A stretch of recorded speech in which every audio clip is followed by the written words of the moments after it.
that was when I messed up. Second time I messed up. No, me messed up. One of them. I didn't mess up because it's going on. Mama no le ọmọ tí mo fẹ́ ló ń bọ̀ ó ti sáré lọ sí inú bathroom ó ti lọ ń fagbó agbó ọba ojú ẹ̀ máa pupa ni màmá wo bí wọ́n lọ èèyàn dé dídó ẹ̀ náà ni ojú ẹ̀ àti wọn ràn.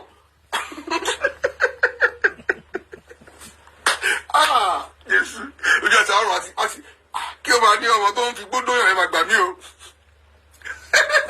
Ṣèbí wọn lọ kó máa mú gbó àṣẹ máa kó máa fi dúró ọmọ lọ́wọ́ mú gbómọ ẹ̀ wáyé.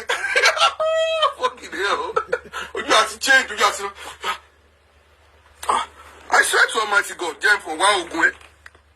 Swear to Almighty God, if I'm lying on this, I want to show something.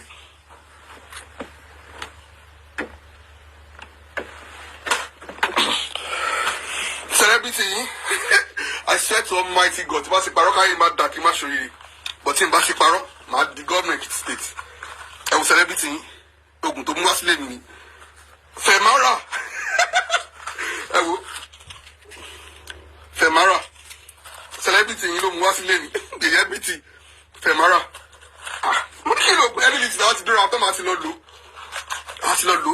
Until Ogun. And kilo and Ogun. But you learn joke on you. All over.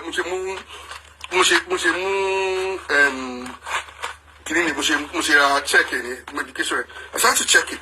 Like, which medication is this? Anytime after sex, you just use it like, I want to use my medication. Femara. Hey, so which medication is this? I swear to Almighty God with my life, and God is my witness. See? I swear to Almighty God with my life.